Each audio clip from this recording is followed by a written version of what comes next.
Bien, retomando esta columna de filosofía y política que debería tener 10 bloques, no solo 4, pero creo que lo bueno es dejar instalado en este diálogo, apuntando, ¿no?, un conjunto de ideas. Tú en el bloque anterior hablabas de la respuesta inmediata, cómo encuadrar desde este imperativo ético, normativo, institucional, ¿no? Y decías, es necesario pensar el mediano plazo, ¿no? Y ahí yo te quisiera introducir la discusión que se está dando también ideológica. Yo en algunos espacios venimos debatiendo la necesidad de visualizar cómo los movimientos sociales, la academia, las izquierdas o los liberales progresistas, que consideran que los derechos humanos son sustantivos, tienen una referencia a principios del siglo XX que fue el movimiento por la paz y contra la guerra y por el desarme, que enfrentar genocidios significa posicionarse contra imperialismos, ¿no?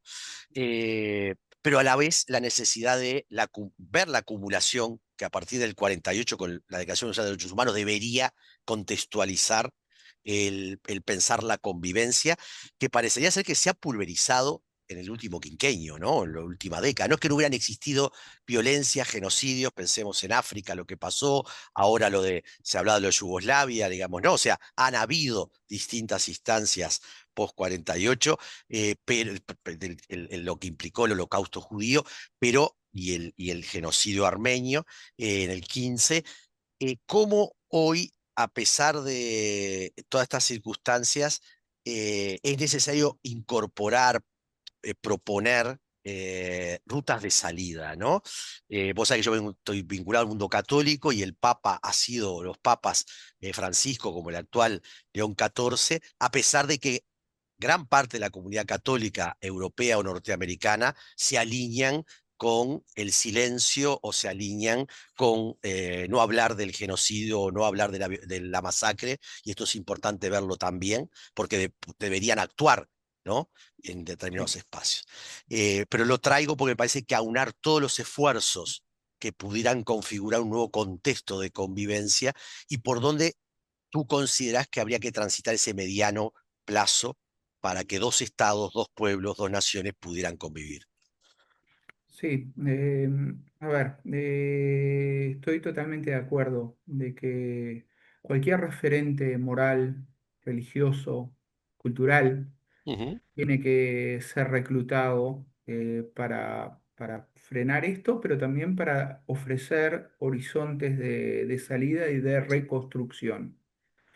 En estos momentos, mientras se habla de un plan para concentrar a la población palestina, Israel habla de un plan para concentrar, o el gobierno de Israel habla de un plan para concentrar a la población palestina en Rafah, en lo que sería un moderno campo de concentración que se va a llamar ciudad humanitaria. Ah, Eh, Al mismo tiempo, están destruyendo todas las viviendas que quedan en el norte de Gaza. Están entrando con bulldozers y y destruyendo todas las estructuras de la vida. Eso va a haber que reconstruirlo. Eso va a requerir un esfuerzo internacional muy importante y reconstruirlo no me refiero a esa estupidez que lanzó en su momento el presidente Trump ah, de crear ahí un balneario turístico para la clase alta europea norteamericana. No, reconstruirlo para los pobladores de Gaza.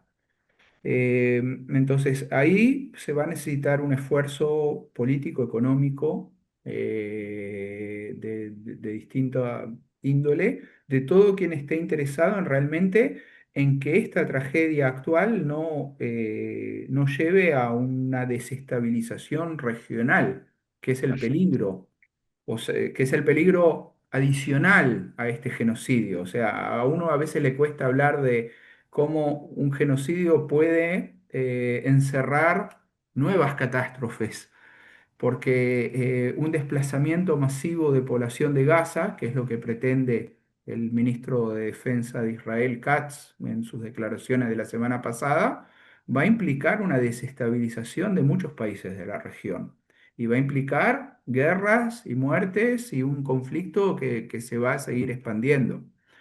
Entonces, la idea de que hay que poner freno en lo inmediato, pero también hay que de inmediato ponerse a trabajar el mediano plazo y junto a una solución política, una reconstrucción de Gaza, es importantísimo. De la misma manera, hay que frenar el proceso de la violencia en Cisjordania, Ujú, desatada por los colonos israelíes protegidos por el ejército contra pastores, contra campesinos palestinos, una violencia que pasa desapercibida al lado de Gaza, pero que ya ha causado la muerte de más de de 1.000 palestinos desde octubre del 23 hasta ahora, en una ujú. zona donde no hay acciones, casi no hay acciones armadas palestinas. Ahora, eh, hay algo que hay que poner sobre la mesa. Lamentablemente, en estos momentos, del punto de vista económico, la guerra paga. Hay beneficiados de la guerra. Hay Totalmente. una industria armamentista brutal que está floreciendo. Por eso Y, el desarme, pelear por el desarme es fundamental, ¿no? y pelear contra el desarme es buscar las formas para no consumir Claro. los productos de esa guerra. Para darte un ejemplo, esos 12 días de combates, de intercambio de misiles y bombardeos entre Irán e Israel, a los 2 días después del alto al fuego, la bolsa de valores en Tel Aviv trepó muy alto. Ajá. ¿Por qué? Porque las empresas dedicadas a las nuevas Ah, tecnología. tecnologías que Sí, sí. fueron Los drones y los experimentadas experimentadas, claro. en esa guerra se cotizaron muy bien.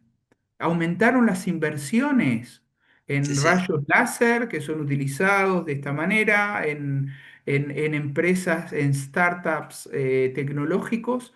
Entonces, hay una idea falsa, yo creo, que compartida incluso por sectores progresistas en muchos lados, que la modernidad tecnológica es algo a lo que tenemos que abrazar y alabar y considerar de forma acrítica. No.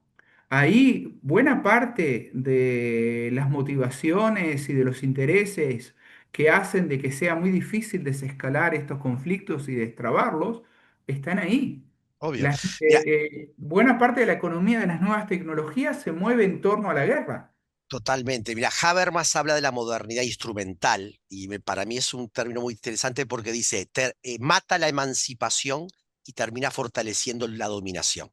Entonces, una modernidad instrumental que termina siendo tecnológica pasa a ser la expresión máxima de la hegemonía de dominación, ¿no? Y por tanto imperial, que es lo que estamos viviendo hoy en este tecnofeudalismo que se ha ido generando, ¿no?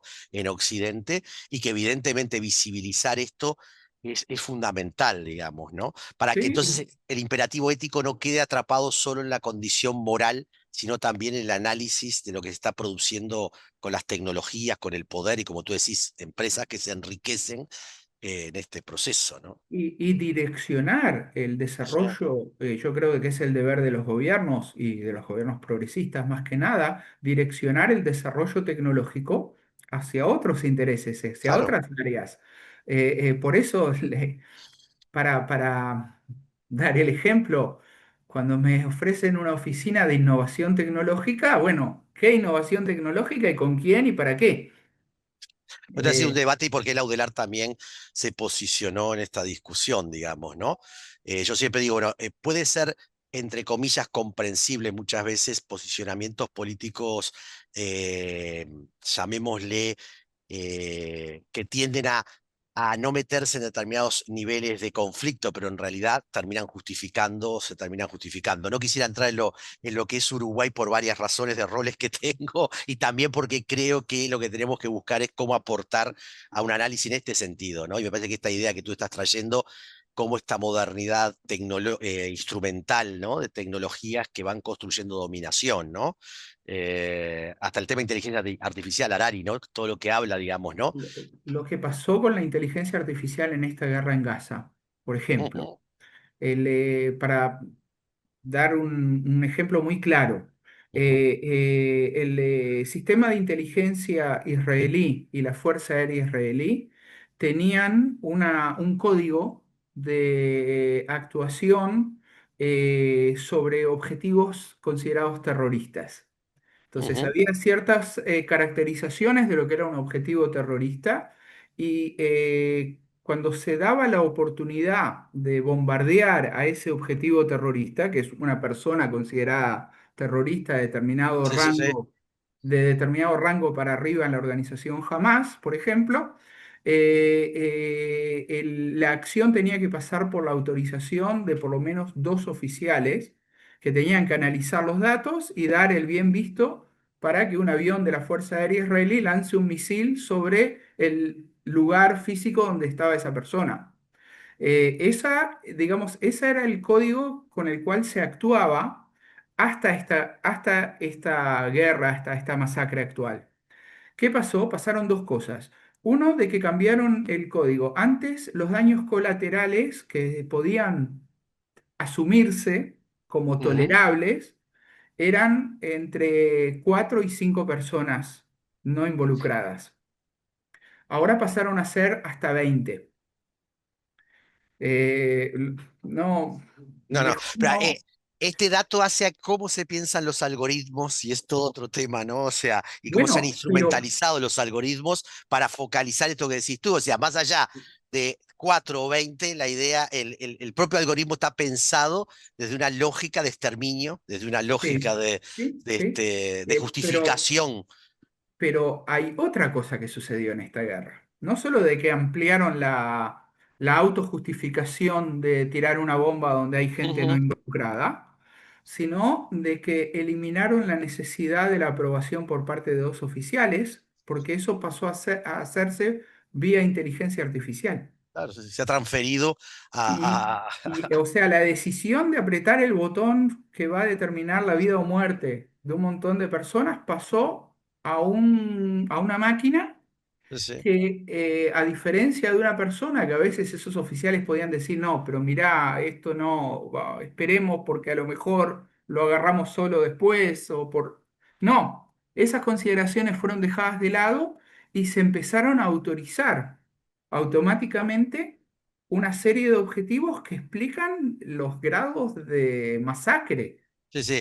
Bueno, de alguna manera muestran esas distopías que hay, ¿no? O sea, desde películas de Terminator, pero que muestran que el ser humano podría transitar por ahí y también por dónde repensar, ¿no? Y es todo un tema que hemos estado discutiendo en democracia e inteligencia artificial, cómo reapropiarse de esto, ¿no?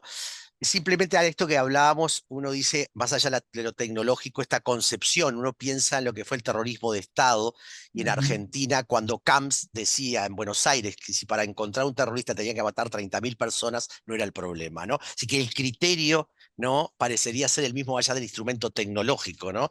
Que es la autoafirmación de una forma de poder que termina siendo una forma de terrorismo de Estado, digamos, ¿no? Que esto no justifica acciones violentas o terroristas de grupos armados que atentan contra civiles. Esto yo quiero dejar claro porque Que varios además amigos me van actúan, a que decir, bueno, además ¿cómo es posible? No estás condenando lo que hizo el 7 de septiembre, jamás sí lo condenamos. Lo que decimos es que hay que visualizar en el contexto de todo esto, no, digamos, si, ¿no? si me permitís, Sí, la lógica con la que actuó Hamas varias veces es la misma lógica, claro, pasa que con otro nivel de poder. claro, sí, sí. Con Y otro de nivel de contexto poder. institucional y después.